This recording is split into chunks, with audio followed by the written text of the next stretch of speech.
This happened a few years ago, in 2016. At the time, I was working for Company X in a pretty new industry. Think less than 10 years, which means that there weren't a lot of rules and laws yet. I don't want to give too many details, just in case. Most of the people working in that industry were passionate people willing to work for free. That's how I started initially, as a writer for another company, until Company X recruited me. See? Because that industry was new and mostly consisted of passionate people, it was also mostly built by friends with barely any knowledge on how to run a business. It worked because people loved it, but it had a lot of problems. Most of all, everything that had to deal with contracts, paying people, and anything HR. The little startup I was working for was no exception, and I got hired under a specific contract that was supposed to be used for people working for a short time period, not a long-term contract. I was okay with it at first. It was one of my first jobs, and I didn't know better, but I soon realized it was a way of paying less company taxes and that the CEO kept lying to us. We were all under the same contract and promising we would get a real contract next month. Every month. Then came the time when I stopped being paid, and that made me angry. I lived in an expensive city and was paid minimum wage on a bad contract, so passion had its limits. I borrowed money from my boyfriend to make ends meet, and the CEO was using some of the company's money to pay for drinks too when he was out with his closest friends in the company. After 4 months of asking for my money and never seeing it coming, I went to the CEO and told him I would sue if they didn't pay by the end of the month, also that I was quitting at that same time too. He replied, "Go ahead, sue me. I'm used to it and I'm not scared. You won't win." That got me so angry I resolved to sue. Little did he know everyone was fed up with the situation, and I knew nobody had ever sued him, so I knew what he said was a tactic to deter me. I did my homework, forwarded emails to myself proving that I was owed money, that my contract should be requalified as long-term because it was hidden work, and asked for a large sum as compensation. When they got served, they paid me the 4 missing months immediately, asking me to drop all other charges. I said, "Screw you," after just under 10 months. Not that long when it's legal stuff with lawyers, etc. They folded. I got my lawyers' fees paid by them, as well as a substantial sum of money. I was able to pay my boyfriend back, with a small bonus, and put some money aside, too. Most of all, it scared them so much they hired some professionals to do the accounting, changed other employees' contracts to long-term to make sure they wouldn't sue either, and now I hear that people are paid on time, which is my greatest reward. Many employees actually thanked me for suing them because of how it improved their own conditions. I now work in a different industry with a real contract, and I make 4 times what I used to make, so even though I'm pretty much banned from that industry, I'm totally fine with it and better off now. Don't tell me to sue you when you're wrong, because I will. So I had an encounter with a woman with the most outrageous logic yesterday. I was on a long train journey, 10 hours, going from the first station to the very last of the route. As per usual, I had a seat reservation for the entirety of the journey as the train is usually fully booked and people without reservation sometimes have to sit on the floor. This was the case yesterday as well. The way it works with the train company here is that over each seat row there is a small screen labeling which seats are reserved and from which city to which, not specifying the station if the train stops multiple times in one city. Also, when the train has passed the city, the seat will no longer be labeled as reserved, as either the owner of the reservation will be sitting there or it will be empty and up for grabs for anyone else. Now to the beginning of the story. As I boarded the train on the first stop, my reservation wasn't showing up after the train left the station. The seat next to me was labeled as reserved from the next city onwards. The train stops multiple times in the city, so there is no way of knowing when the other person will board the train. At some point, a woman, let's label her woman A, sat next to me, asking if the empty one is the reserved seat.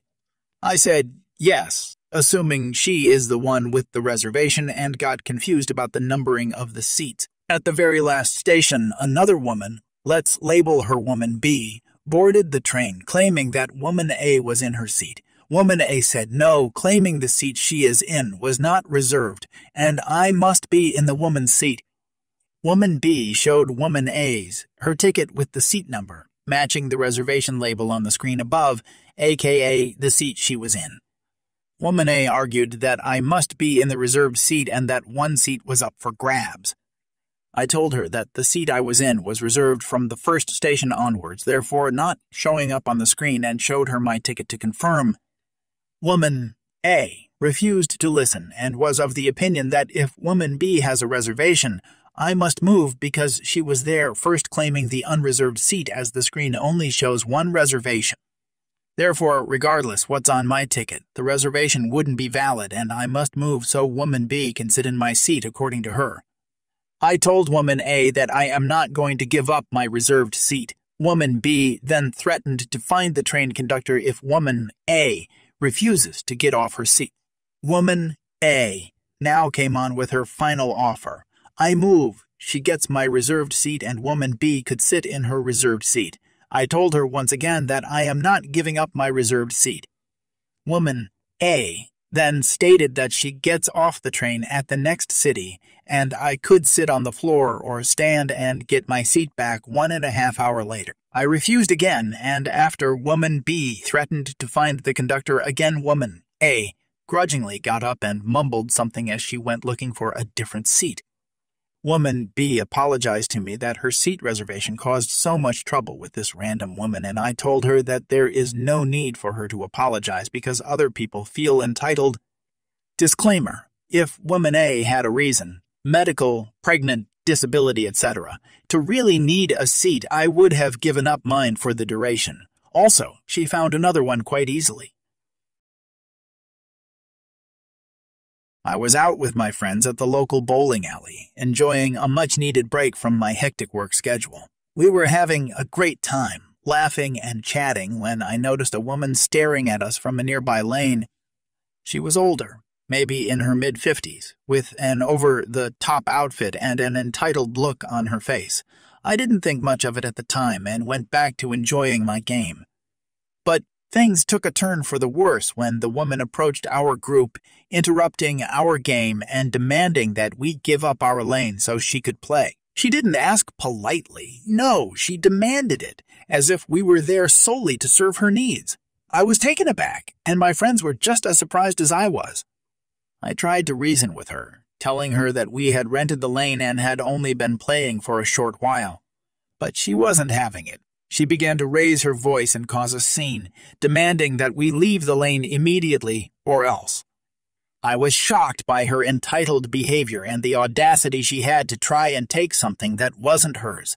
I stood my ground and refused to back down, no matter how angry she got. As the situation escalated, my friends and I began to exchange worried glances. We didn't want any trouble, but we weren't going to give up our lane either. It was then that I realized just how entitled this woman really was. "I don't care if you rented the lane," she shouted. "I need it more than you do. I have important people waiting for me, and they won't be happy if I'm late." I couldn't help but roll my eyes at her ridiculous statement. I mean, who did she think she was? The Queen of England. I knew then that she wasn't going to give up without a fight. "Just go find another lane," I suggested, trying to keep my voice calm. There are plenty of open ones around here. But she wouldn't budge. She continued to argue with us, telling us that she deserved our lane because of her social status and that we were just a bunch of nobodies. I was seething with anger at her arrogance and entitlement, but I knew I couldn't let her get to me. I took a deep breath and tried to reason with her one more time. "Look, I understand that you're in a hurry, but we paid for this lane fair and square. We're not going to give it up just because you say so." She glared at me, her eyes full of rage. "Fine, you leave me no choice.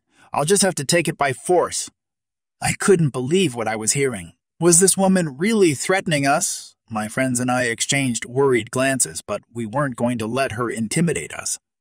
"Try it," I said sarcastically. "I'm sure the police will be happy to hear about your attempt to assault us." She hesitated for a moment, clearly taken aback by my defiance. But then she straightened up, her face full of false bravado. "I'll have you know that I know people in high places, and they won't be happy to hear about the way you treated me." I couldn't help but laugh at her ridiculous statement. "Oh, please. I highly doubt that anyone in high places cares about your little tantrum." As the woman walked away, I couldn't help but feel relieved. I thought the drama was over, but I was wrong. Just as she was about to exit the bowling alley, she turned around and ran towards us, her face contorted with anger. "You think you're so smart, don't you? Well, I'll show you who's boss." Before I could react, she swung her hand and attempted to slap me across the face. But her aim was off, and I was able to dodge the blow. "What the hell is wrong with you? Are you crazy? You can't just go around slapping people because you don't get your way?" The woman snatched her wrist back and glared at me, her eyes filled with pure rage. "I'll do whatever I want, and you can't stop me." I was stunned by her attempt to physically assault me. I couldn't believe that someone could be so entitled and so desperate to get their way that they would resort to violence. My friends and I exchanged worried glances, not sure what to do next.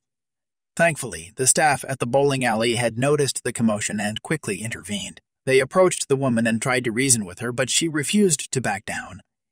She continued to yell and scream, making a scene in front of everyone. Finally, the staff had had enough. They told the woman that if she didn't calm down and leave, they would have to call the police. But even that didn't deter her. She continued to rant and rave, making a fool of herself in front of everyone. In the end, the staff had no choice but to eject the woman from the facility. They escorted her out, and she continued to scream and shout all the way to the door. We could hear her even after she was outside, her voice echoing through the building. It was a surreal experience, one that my friends and I would never forget. We had encountered an entitled person like no other, one who was willing to resort to violence to get what she wanted.